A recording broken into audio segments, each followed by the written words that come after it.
Hello students, welcome to all of you on my chemistry insights. तो आज फिर से आप लोगों के लिए मैं केमिकल काइनेटिक्स का सेकंड पार्ट लेकर के आया हूँ। आप लोग प्रीवियस लेक्चर में देखे थे कि वहाँ पे कैसे केमिकल काइनेटिक्स को हम लोग डिफ़ाइन किए थे एंड बहुत सारी चीज़ों को मैंने बताया था वहाँ पे। अब यहाँ पे आपको लेकर के आए हैं कि ये रेट क्या होता है, ठीक है, ये रेट लॉ क्या होता है, रेट मीन्स किस किस चीज़ पर डिपेंड करता है, इन सब चीज़ों को क्या करेंगे हम लोग डिस्कशन करेंगे, ठीक है। तो आज का क्लास स्टार्ट करते हैं। तो स्टार्ट करने से पहले मैं कुछ छोटा सा चीज़ डील कर लेना चाहता हूँ। देखिएगा आप लोग, कुछ स्टूडेंट्स पूछे थे कि सर ये जो आप ग्राफ ड्रॉ किए थे, कल मैंने ग्राफ ड्रॉ किया था, प्रीवियस लेक्चर में मैंने एक ग्राफ ड्रॉ किया था। वहाँ पे बहुत सारे स्टूडेंट्स ये पूछे थे मेरे से कि सर ये वेरी फास्ट रिएक्शन या फिर स्लो रिएक्शन या फिर मॉडरेट रिएक्शन के लिए किस तरह के ग्राफ होंगे, ठीक है, concentration of reactant and product का वेरिएशंस टाइम के रिस्पेक्ट में किस तरह के होंगे, ठीक है। तो उसका बताइए, तो मैं आज वही बताने जा रहा हूँ। देखिएगा आप लोग, छोटा सा मैं बता रहा हूँ, देख लीजिएगा आप लोग। ये क्या है, कॉन्सेंट्रेशन है, ठीक है। इधर मैंने कॉन्सेंट्रेशन को प्लॉट किया है, इधर आपका टाइम है, ठीक है। अब यहाँ पे देखिए तो हम बात करेंगे वेरी फास्ट रिएक्शन की। थी वेरी फास्ट रिएक्शन में क्या होता है ना कि आपका स्टार्टिंग से एकदम एंड तक, रिएक्शन के एंड तक बिल्कुल कांस्टेंट रेट से ही होता है, ठीक है। एंड ये रिएक्शन आपका एंड करता है कम्प्लीटली। वैसे किसी भी रिएक्शंस का जो आपका होता है, जो कितना परसेंट कंप्लीट हुआ, तो किसी भी रिएक्शंस का 98% तक कंप्लीशन माना जाता है, ठीक है।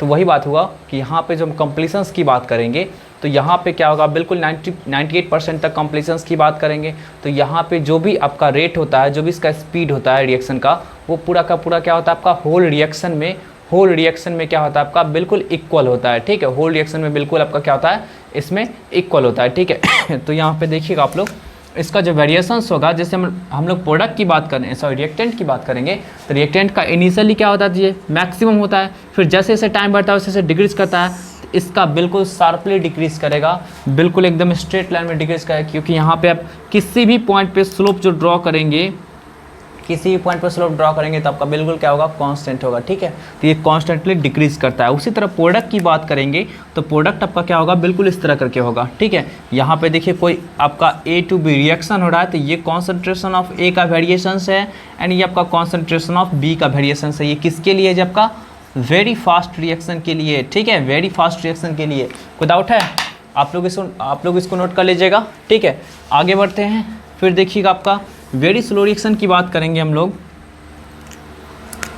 वेरी स्लो रिएक्शन की बात करेंगे तो इसका आपका क्या होता है, यहाँ पे कॉन्सेंट्रेशन, यहाँ पे टाइम हो गया आपका।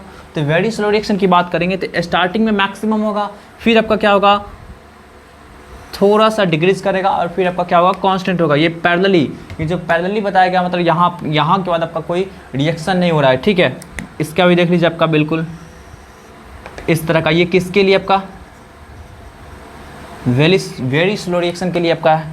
कोई डाउट है, बिल्कुल आपका क्या है, थोड़ा सा डिक्रीज किया एंड देन आपका क्या हुआ, पैरेलल हो गया, मतलब कुछ रिएक्शन होगा फिर आपका रिएक्शन क्या होगा, आपका स्टॉप होगा, ठीक है। कोई डाउट है, ये आपका वेरी स्लो रिएक्शन के लिए हो गया। नेक्स्ट हम बात करते हैं मॉडरेट रिएक्शन के लिए, आप लोग नोट करते चलिएगा। मॉडरेट रिएक्शन के लिए बात कर रहे हैं हम लोग, कॉन्सेंट्रेशन टाइम। देख लीजिए, मॉडरेट रिएक्शन के लिए इस तरह का ग्राफ होता है, जो कि मैंने कल बताया था, बिल्कुल इस तरह का ग्राफ होता है, ठीक है। यहाँ पे क्या होगा आपका लगातार आपका इसका डिक्रीज करता चला जाएगा वो रेट, क्योंकि इसमें कॉन्सेंट्रेशन वर्सेस टाइम ग्राफ में जो भी आप स्लोप ड्रॉ करते हैं, टेंजेंट ड्रॉ करते हैं इस ग्राफ पे, तो वो क्या बताता है, उसका रेट बताता है।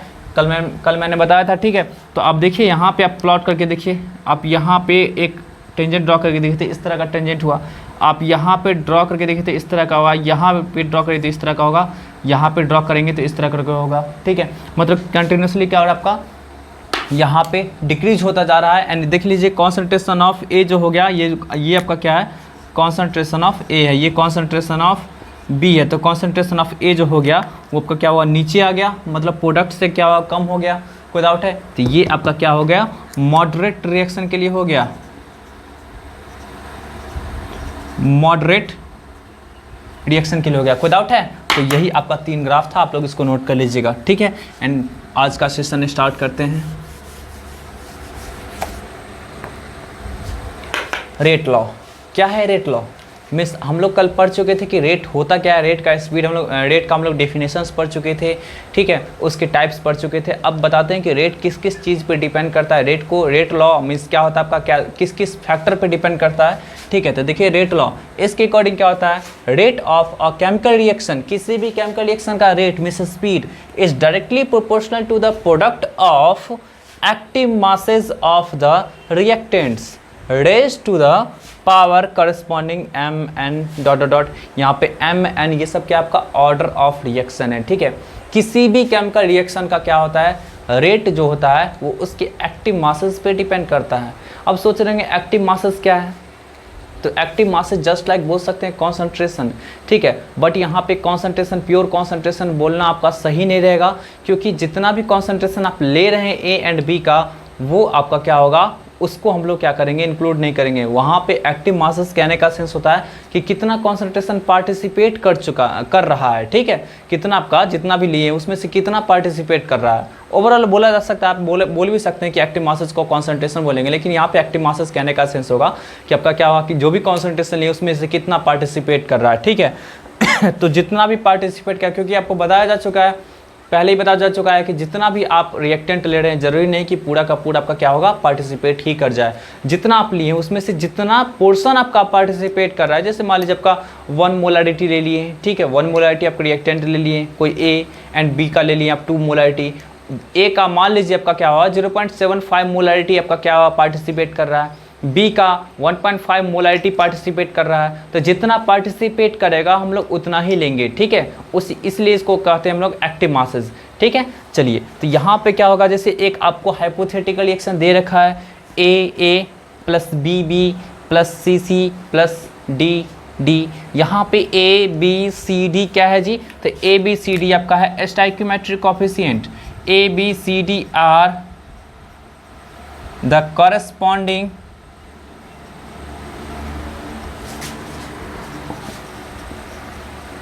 स्टोइकियोमेट्रिक कोएफिशिएंट्स, ठीक है, कोई डाउट है। ये आपका ए बी सी डी क्या है, आपका स्टोइकियोमेट्रिक कोएफिशिएंट्स हैं। तो यहाँ पे देखिए रेट की बात करेंगे तो rate means speed of the reaction जो होगा वो directly proportional to the active masses of A raise to the power M, active masses of B raise to the power N. And यहाँ पे देखिए एम एंड एन क्या है आपका, M जो है आपका order with respect to A, n क्या है order with respect to B, ठीक है। वेयर बिग ब्रैकेट में जो लिखा आता है, पहले बता चुके हैं कि कॉन्सेंट्रेशन को रिप्रेजेंट करता है, बिग ब्रैकेट जो लिखा आता है कॉन्सेंट्रेशन को रिप्रेजेंट करता है, ठीक है। एंड ये सब का क्या होगा, active masses of A and B हो गया। ऑर्डर की बात हम लोग बाद में करेंगे, ठीक है, ऑर्डर की बात हम लोग नेक्स्ट वीडियो में करेंगे, वहाँ पे आपको अच्छी तरह से बताया जाएगा। वैसे एम एंड एन का वैल्यू जो होता है वो एक्सपेरिमेंटली डिटरमाइन किया जाता है, ये जरूरी नहीं कि आपका एम हमेशा इसके बराबर होगा स्टोइकियोमेट्रिक कोएफिशिएंट के, कभी कभी आपका ये एम और एन जो होता है वो स्टोइकियोमेट्रिक कोएफिशिएंट्स के इक्वल भी होता है, ठीक है। एकदम बात समझ में आ रही ना, स्टोइकियोमेट्रिक कोएफिशिएंट्स के इक्वल भी होता है, ठीक है। यही आपका क्या हुआ, रेट लॉ हो गया। आप लोग इसको जल्दी नोट कर लीजिएगा, ठीक है। मैं मिटा रहा हूँ, मैं नेक्स्ट बढ़ रहा हूँ इसी में।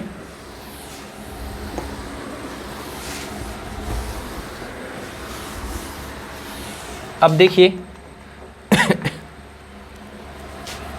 अभी जस्ट लिखे थे रेट डायरेक्टली प्रोपोर्शनल टू, ठीक है। अब यहां से देखिए तो हम लोग क्या करेंगे, प्रोपोर्शनलिटी का साइन हटाएं तो क्या आपका आएगा,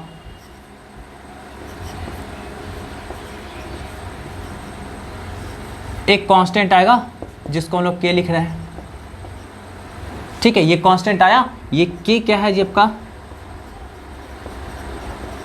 प्रोपोर्शनलिटी कांस्टेंट है, is called specific reaction rate और रेट कांस्टेंट और वेलोसिटी कांस्टेंट, ठीक है। इस के को हम लोग क्या कहते हैं, ये जो आपका प्रोपोर्शनलिटी कांस्टेंट, ये क्या है आपका स्पेसिफिक रिएक्शन रेट या फिर रेट कांस्टेंट या फिर वेलोसिटी कांस्टेंट। अब चलिए, अब आपको बोला जा सकता है कि के को आप डिफाइन करिए, ठीक है, के को आप डिफाइन कीजिए कि के क्या है। तो किसी भी कांस्टेंट को डिफाइन करने का आपका एक ही फंडा होता है, क्या करेंगे, आपको इस कांस्टेंट को डिफाइन करना है तो इसके तरफ जो भी आपका टर्म दिया हुआ है सबको यूनिटी ले लीजिए। ठीक है, तो क्या होगा, it is the rate of the reaction when unit concentration of the reactants are taken। ठीक है, ये क्या है जी आपका, ये क्या है, रेट ऑफ द रिएक्शन है। ठीक है, कब, जब आपका यूनिट कॉन्सेंट्रेशन क्या करते हैं, लेते हैं। देख लीजिए आप लोग, रेट इक्वल टू के इंटू, यहाँ पे 1 ले लेंगे, इसके प्लेस पे, इसके प्लेस पे 1 ले लेंगे। ठीक है, मीन्स यहाँ पे मैं लिख दे रहा हूँ active masses of A equal to 1, active masses of B equal to 1। ठीक है, तो यहाँ पे क्या क्या होगा, रेट इक्वल टू क्या आपका हो गया, रेट इक्वल टू के हो गया ना। आ रही बात समझ में, ये आपका क्या हुआ, रेट के बराबर होगा, इसलिए तो इसको बोला गया स्पेसिफिक रिएक्शन रेट। कोई डाउट है, एकदम 100% क्लियर हो रहा है ना। चलिए अब हम बात करेंगे कि ये जो रेट कांस्टेंट है किन किन फैक्टर्स पे डिपेंड करता है, आप लोग नोट करते चलिएगा।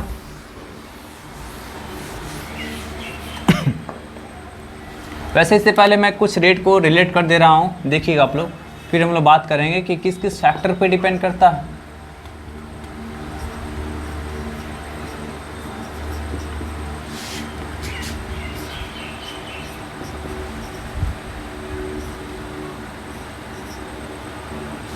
चलिए यहाँ से देखिए, तो अभी जस्ट हम लोग लिखे हैं रेट इक्वल टू के,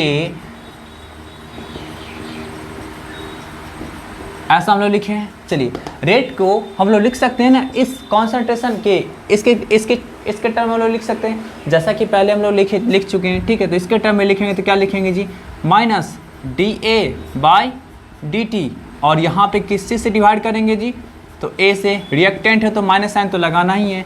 ठीक है, इक्वल टू के, ऐसा लिख सकते हैं। ठीक है, ऐसा लिख सकते हैं। अब यहाँ से देखिए तो आपका ये चला जाएगा, ये आपका यहाँ पे चला जाएगा, तो minus D A by D t equal to k A, के इंटू ए।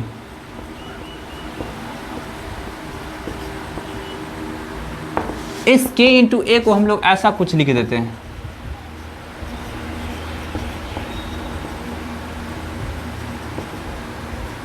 ठीक है। ये आपका क्या हो गया जी, rate of disappearance of A. ठीक है, सिमिलरली हम लोग देखिए तो सिमिलरली मैं जस्ट लिख दे रहा हूं, सिमिलरली क्या लिख सकते हैं, के इंटू बी। कोई डाउट है, एकदम बिल्कुल इसी तरह सिमिलरली लिख सकते हैं। ठीक है, यहाँ पे देखिए तो क्या होगा आपका,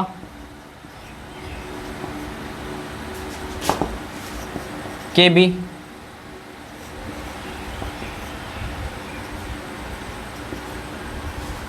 ठीक है। यहाँ पे भी आपका यही हो जाएगा। ये क्या होगा आपका जी, rate of disappearance of B. ठीक है, उसी तरह देखिएगा हम लोग इसको भी लिख सकते हैं, है ना, इसको भी लिख सकते हैं। क्या लिखेंगे हम लोग जी, 1/c। देखिए यहाँ पे पॉजिटिव साइन आपको लगाना पड़ेगा क्योंकि ये क्या आपका प्रोडक्ट है। ठीक है, k इंटू ए का पावर, कोई डाउट है, रेट के प्लेस हम लोग लिख सकते हैं ना ऐसा, क्योंकि पहले कर चुके हम लोग ऐसा, इसलिए इसमें यहाँ पे कोई दिक्कत नहीं होनी चाहिए आप लोगों को। ठीक, यहाँ पे फिर से देखिए तो क्या करेंगे जी, k इंटू सी,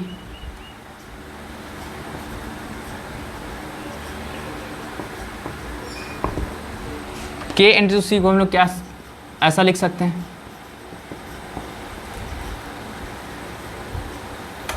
सॉरी, ठीक है। कोई डाउट है, आ रही बात समझ में। चलिए यहाँ पे ये क्या हो गया जब का, ये क्या हो गया, प्रोडक्ट है ना, तो इसके लिए क्या लिखेंगे हम लोग जी, रेट ऑफ अपीयरेंस ऑफ सी। ठीक है, सिमिलरली हम लोग क्या करते हैं यहाँ पे डी के लिए लिख देते हैं। ठीक है, डी के लिए नीचे जगह नहीं बचा इसलिए डी के लिए लिख देते हैं यहाँ पे। देखिएगा आप लोग 1/d equal to k into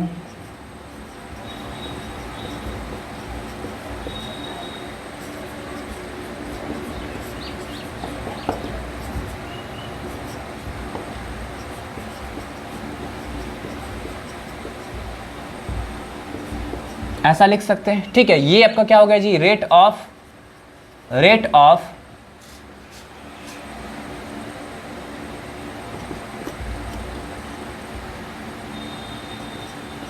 दिख रहा है ना आप लोगों को,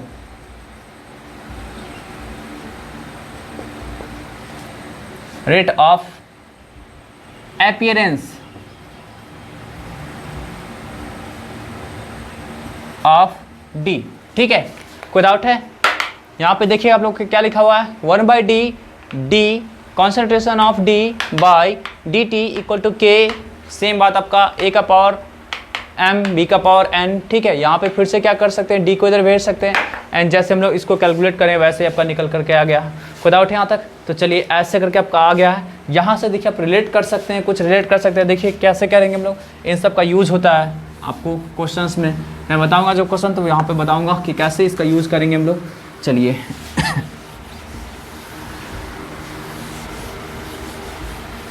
आप लोग इसे नोट कर चुके होंगे। ठीक है, आप लोग देखे होंगे हम क्या लिखे थे, k इक्वल टू लिखे थे हम लोग, k a इक्वल टू लिखे थे क्या जी, k इंटू ए ऐसा लिखे थे। k b इक्वल टू क्या लिखे थे जी, k इंटू बी लिखे थे। ठीक है, k c इक्वल टू क्या लिखे थे, k इंटू सी लिखे थे। ठीक है, k d इक्वल टू क्या लिखे थे, k इंटू डी लिखे थे। तो आप यहाँ से ऐसा कुछ लिख सकते हैं ना, k equal to k A by ए। ठीक है, k इक्वल टू के B by B, k equal to के C by C, k equal to के डी बाई डी, ऐसा कुछ लिख सकते हैं। कोई डाउट है? तो यहाँ पे देखिए सब तो k का वैल्यू आया है, तो यहाँ पे देखिए तो आपका क्या होगा, k इक्वल टू फाइनली आप लिख सकते हैं k A by A equal to के B by B equal to के C by C equal to के डी बाई डी। ठीक है, कोई डाउट है? तो आप लोग ऐसा कुछ रिजल्ट दिमाग में हमेशा रखेंगे क्योंकि इस पे भी बेस्ट आपको क्वेश्चंस आते हैं। कोई डाउट है? तो चलिए ये आपका रहा रेट कांस्टेंट का कहानी। अब यहाँ पे हम बात करेंगे कि किस किस फैक्टर पे डिपेंड करता है। ठीक है, एंड उसको हम लोग स्टडी करेंगे। चलिए इसको मैं मिटा रहा हूँ, आप लोग नोट कर लीजिएगा एंड एकदम अच्छे से आप लोग पढ़िए।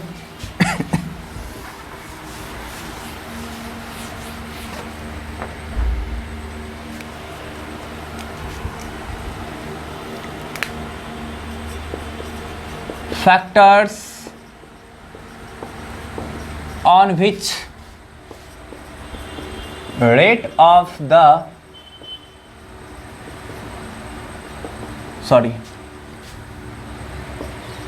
rate constant depends. कौन कौन सा ऐसा फैक्टर है जिस पे आपका रेट कांस्टेंट डिपेंड करता है? चलिए फर्स्ट की बात करते हैं हम लोग, नेचर ऑफ रिएक्टेंट्स। रिएक्टेंट्स के नेचर पे डिपेंड करता है आपका रेट कांस्टेंट का वैल्यू। ठीक है, चलिए नेक्स्ट देख लीजिएगा। आप जैसे बात करते हैं कैसे रिएक्टेंट के नेचर पे डिपेंड करता है, तो रिएक्टेंट आपका आयनिक होगा तो रिएक्शन फास्टर होगा, एंड रिएक्शन फास्ट होगा मतलब आपका रेट कांस्टेंट आपका क्या होगा, ज़्यादा होगा। ठीक है, याद रखिएगा इस चीज़ को कि रेट कांस्टेंट ज़्यादा होगा तो रिएक्शन आपका फास्टर होगा। कोई डाउट है? एंड आपका क्या होगा, रिएक्टेंट्स आयनिक नहीं होगा तो वहाँ पे रेट कांस्टेंट का वैल्यू क्या होगा जी, आपका बहुत ही ज़्यादा कम होगा। ठीक है, कोई डाउट है? चलिए सेकेंड देखिएगा आप लोग,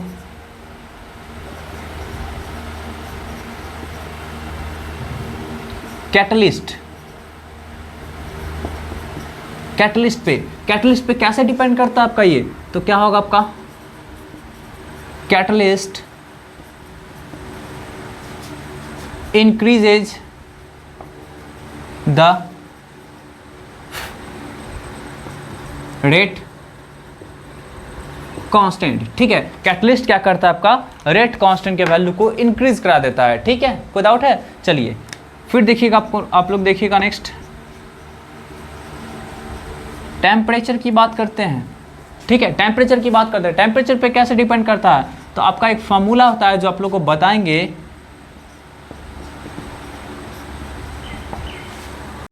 नेक्स्ट वीडियो में जस्ट बताएंगे आप लोगों को। ये फॉर्मूला होता है, इसको हम लोग बोला करते हैं आर्हेनियस इक्वेशन, ठीक है। तो यहाँ पे क्या होता है, इसमें ये आपका क्या हो गया, रेट कांस्टेंट हो गया, ठीक है। बताएंगे इसके बारे में भी, ए के बारे में, ठीक है, इसके बारे में बताएंगे आपका ई ए के बारे में। यहाँ पे जस्ट आप समझिए कि टेम्परेचर आपका यहाँ पे टी, ये टी जो है आपका ये टेम्परेचर है, ठीक है। मैं जस्ट नेक्स्ट कल की वीडियो में मैं जिक्र करूँगा इसका फिर से। वैसे यहाँ पे बता देते हैं कि ए जो होता है वो फ्रीक्वेंसी फैक्टर होता है, ठीक है। एंड यहाँ पे ई जो होता है एक्टिवेशन एनर्जी होता है, लेकिन इस चीज़ का भी डिस्कशन हम नहीं कर पाएंगे। आर जो होता है आपका गैस कांस्टेंट होता है, ठीक है। नेक्स्ट वीडियो में हम लोग करेंगे इसका डिस्कशन, ठीक है। तो चलिए ऐसे करके डिपेंड करता है। वैसे हम बात करेंगे टेम्परेचर कोएफिशिएंट की बात करेंगे तो देखिए, तो टेम्परेचर कोएफिशिएंट्स की बात करें जिसको हम लोग म्यू से रिप्रेजेंट करते हैं, तो म्यू इक्वल टू होता है के टी प्लस 10 डिग्री बाय के टी। यहाँ पे के टी प्लस 10 डिग्री कहने का सेंस होगा, देखिए के टी कहने का सेंस होगा कि टी टेम्परेचर पे रेट कांस्टेंट, ठीक है। तो आपका क्या के टी हो गया, एंड आपका क्या होगा के टी प्लस 10 मीन्स क्या, आपका रेट कांस्टेंट का value T plus 10 degree centigrade पे, ठीक है, कितना होगा। तो इसका वैसे रेशियो निकालेगा तो आपका ये आपका जो वैल्यू होता है ये 2 से लेकर के 3 के बीच में आपका क्या होता है, हमेशा लाई करता है, ठीक है।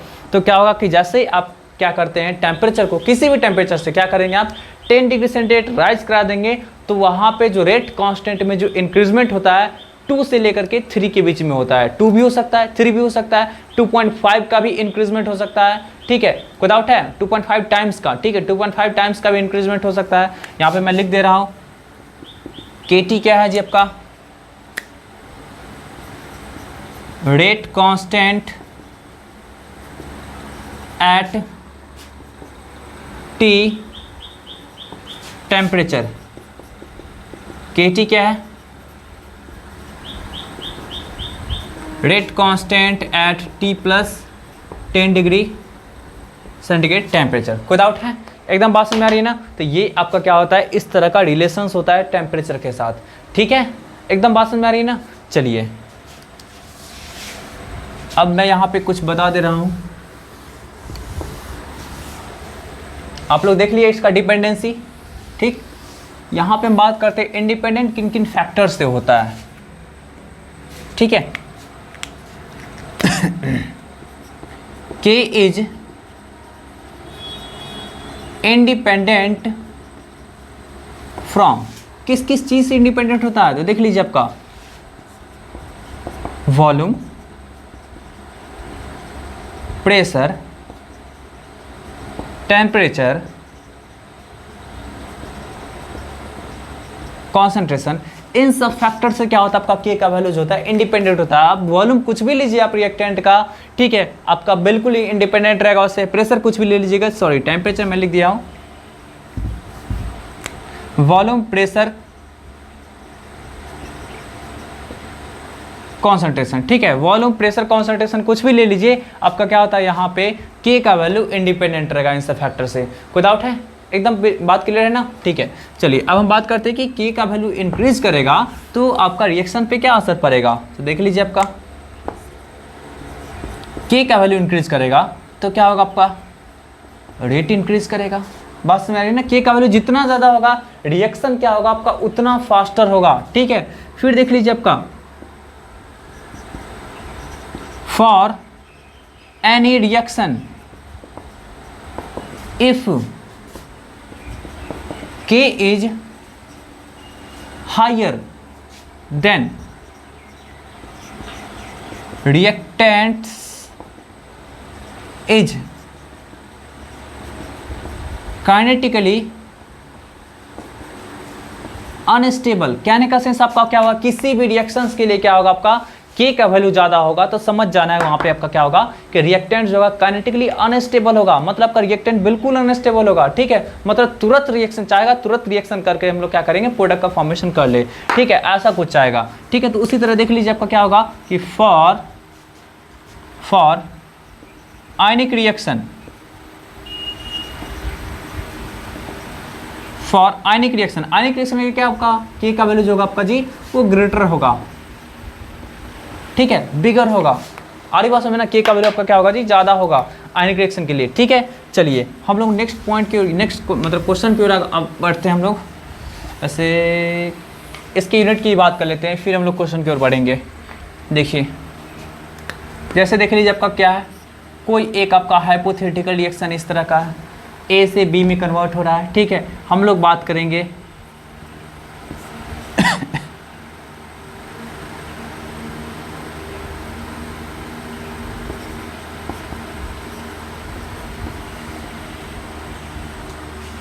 ऐसा कुछ बोल सकते हैं, यहाँ पे आपका क्या हुआ, ये रेट हो गया, ठीक है, यहाँ पे एक्स हो गया आपका वेरिएबल, मीन्स आपका कॉन्सेंट्रेशन में चेंजिंग, ठीक है, जो कि आपका क्या हो सकता है, रिएक्टेंट का भी हो सकता है, प्रोडक्ट का भी हो सकता है, हम लोग को जस्ट अब यूनिट चाहिए, ठीक है, यूनिट चाहिए।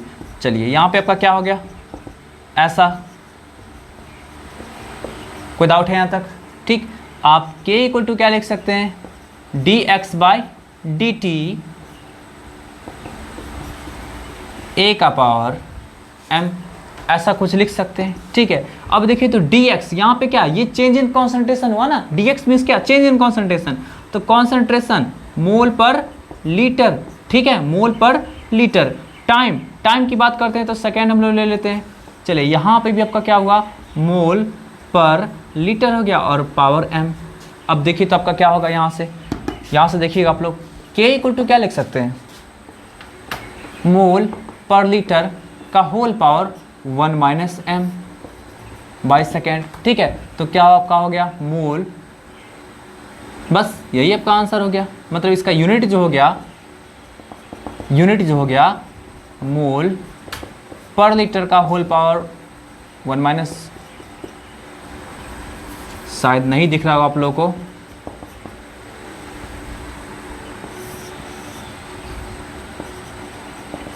Unit equal to mole per litre का whole power 1 minus m, second का पावर माइनस m, ठीक है, सेकेंड का पावर माइनस 1। अब यहाँ पे m जो हो गया वो आपका क्या होगा जी, ऑर्डर ऑफ द रिएक्शन। कोई डाउट है, यहाँ पे m जो आपका हो गया ऑर्डर ऑफ रिएक्शन, मीन्स आपका क्या होगा, ये यूनिट जो होगा आपका रेट कांस्टेंट का जो यूनिट होता है जी वो किस पे डिपेंड करेगा, तो आपको रिएक्शन पे डिपेंड करेगा, रिएक्शन के ऑर्डर पे डिपेंड करेगा। कोई डाउट है, एकदम बात समझ आ रही। तो नेक्स्ट आप लोग को मैं बताऊंगा थ्योरी नेक्स्ट क्लास में, मैं कुछ प्रॉब्लम्स कर लेता हूँ, ठीक है। चलिए आप लोग नोट करते चलिएगा, हमारे व्हाट्सएप ग्रुप को ज्वाइन कर लीजिए, वहाँ पे आप किसी भी तरीके का क्वेश्चंस पूछ सकते हैं केमिस्ट्री से रिलेटेड, ठीक है। आपको वहाँ पे कुछ चार्जेस पे करने पड़ेंगे।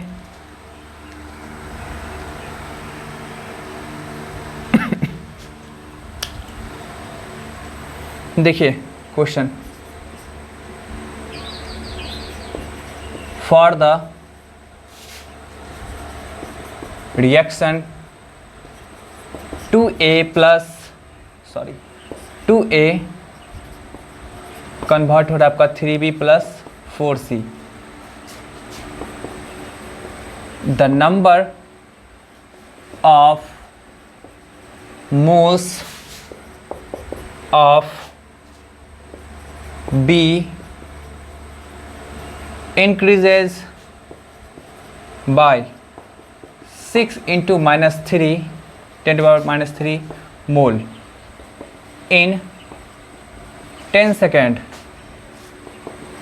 in a 10 liter container. Calculate, first option है रेट ऑफ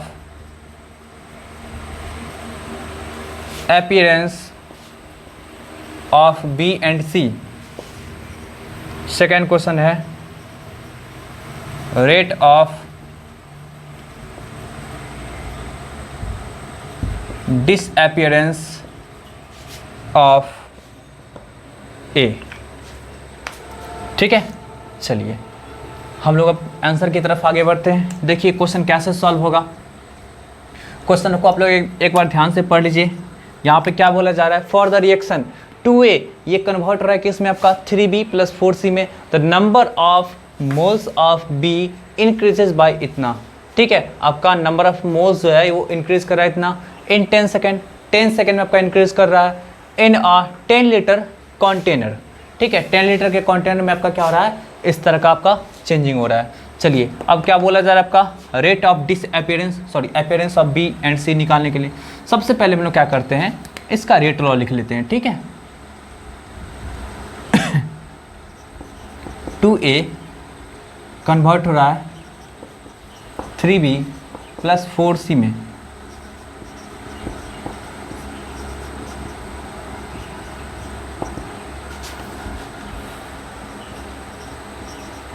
ऐसा लिख सकते हैं, सब लोग तो लिख ही सकते हैं ऐसा। यहाँ तक कोई डाउट है, एकदम बात क्लियर है, ऐसा लिख सकते हैं। अब यहाँ पे देखिए तो क्या बोला जा रहा है, आपका rate of appearance of B and C.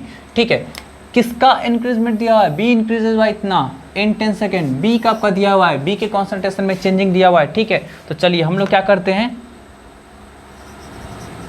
Rate of appearance of B निकालते हैं। क्या लिख सकते हैं इसको,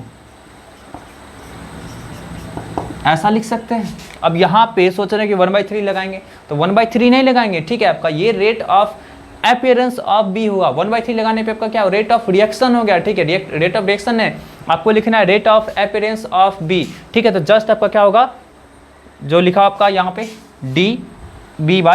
dB/dt। ठीक, यहाँ पे देखिए तो चेंज इन कॉन्सेंट्रेशन, ये आपका क्या बताता है, मैं कल बताया था आप लोगों को कि यहाँ पे चेंज इन कॉन्सेंट्रेशन बताता है। ठीक है, dt क्या बताता है, आपका चेंज इन टाइम बताता है। ठीक, तो यहाँ पे देखिए तो आपका क्या होगा, dB कहने का सेंस आपका कितना होगा, चेंज इन कॉन्सेंट्रेशन कितना हो गया आपका, इतना मोल में चेंजिंग हो रहा है, वॉल्यूम कितना है 10 लीटर, तो 10 लीटर का तो चेंजिंग तो नहीं ना होगा, तो आपका कितना होगा यहाँ पे 6 × 10⁻³ बाय वॉल्यूम आपका हो गया 10 लीटर। ठीक, और आपका टाइम कितना हो गया जी 10 सेकेंड। ठीक, यहाँ से आपका कितना होगा जी, आपका 6 × 10⁻⁵। ठीक है, कैलकुलेट कर लीजिएगा इसको। ठीक है, यही आपका क्या हुआ, रेट हो गया।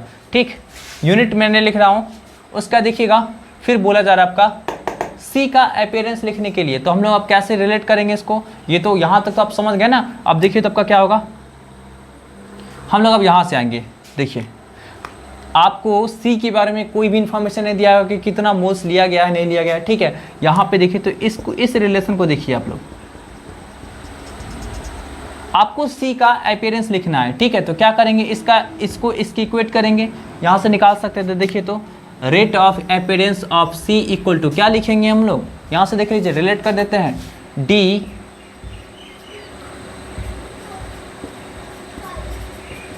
इक्वल टू 1/4,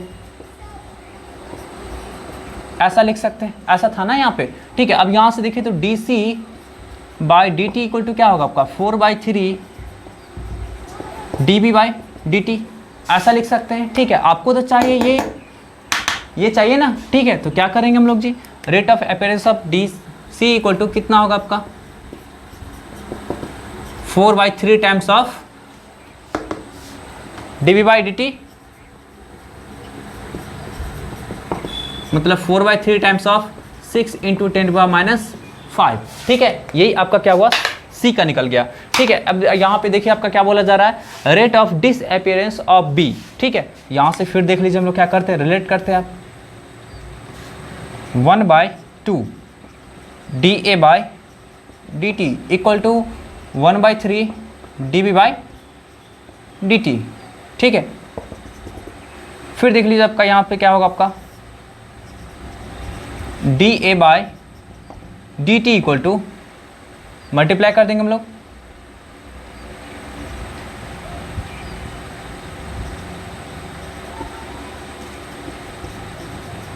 ठीक है, ऐसा मीन्स 2/3 टाइम्स। तो देख लीजिए आपका क्या होगा, रेट ऑफ डिसअपियरेंस